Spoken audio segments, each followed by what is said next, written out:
Hello, I'm Father Joe Roesch of the Marian Fathers of the Immaculate Conception. Thank you for joining us as we continue with our year-long journey reading the diary of St. Maria Faustina Kowalska from beginning to end. Today we take up from where we left off, beginning with diary entry number 1312. Jesus came to the main entrance today under the guise of a poor young man.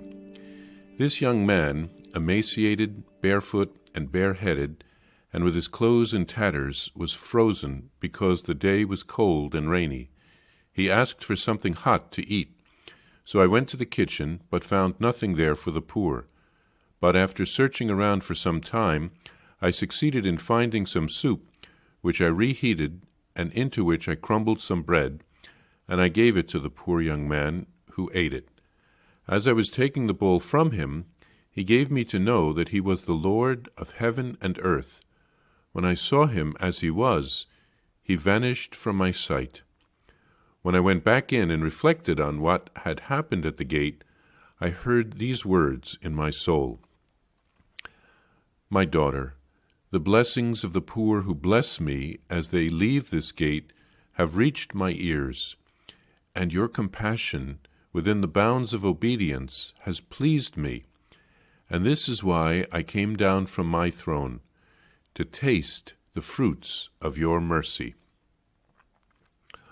O my Jesus, now everything is clear to me, and I understand all that has just happened. I somehow felt and asked myself, what sort of a poor man is this who radiates such modesty? From that moment on, there was stirred in my heart an even purer love toward the poor and the needy. Oh, how happy I am that my superiors have given me such a task. I understand that mercy is manifold. One can do good always and everywhere and at all times. An ardent love of God sees all around itself constant opportunities to share itself through deed, word, and prayer. Now I understand the words which you spoke to me, O Lord, some time ago. Oh, what great efforts I must make to carry out my duties well when my health is so poor. This will be known to you alone, O Christ. In times of interior desolation, I do not lose my peace, because I know that God never abandons the soul, except perhaps only when the soul itself breaks the bond of love by its unfaithfulness. However, all creatures, without exception, depend on the Lord and are maintained by his omnipotence. Some are under the rule of love, others under the rule of justice.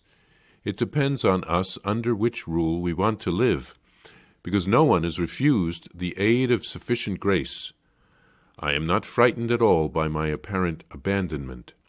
I examine myself more profoundly to discover whether this is due to my fault.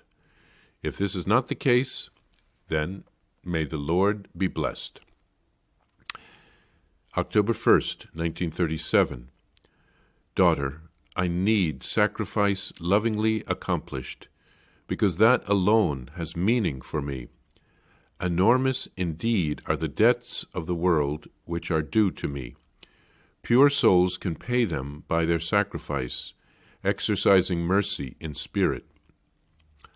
I understand your words, Lord, and the magnitude of the mercy that ought to shine in my soul. Jesus, I know, my daughter, that you understand it, and that you do everything within your power. But write this for the many souls who are often worried because they do not have the material means with which to carry out an act of mercy. Yet spiritual mercy, which requires neither permissions nor storehouses, is much more meritorious and is within the grasp of every soul. If a soul does not exercise mercy somehow or other, it will not obtain my mercy on the day of judgment. Oh, if only souls knew how to gather eternal treasure for themselves, they would not be judged, for they would forestall my judgment with their mercy.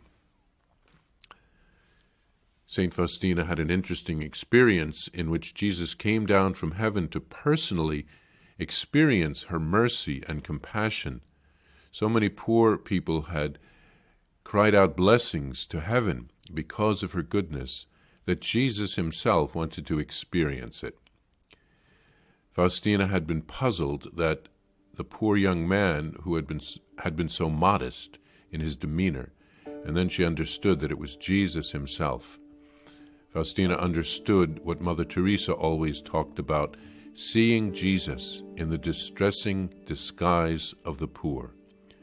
And St. Faustina is very grateful to her superiors for having given this task in which she can do works of mercy. St. Faustina writes of the effort that she must make to carry out her work because she was so weak from her poor health. This is only about 1 year before her death. And then St. Faustina keeps peace in her heart even in moments of desolation when it seems that God is far away.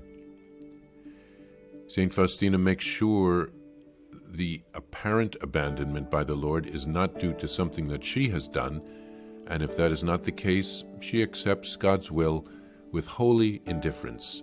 She is completely open to God's plan, even if it involves her suffering. Jesus asks Faustina to offer sacrifices with love. This is what he offered on the cross. And then Jesus asks Faustina to write that doing the works of mercy does not require a storehouse of goods. The spiritual works of mercy can be offered by anyone and are even more meritorious. Everyone needs to exercise mercy in one way or another to prepare for Judgment Day. And with our works of mercy, we have nothing to fear.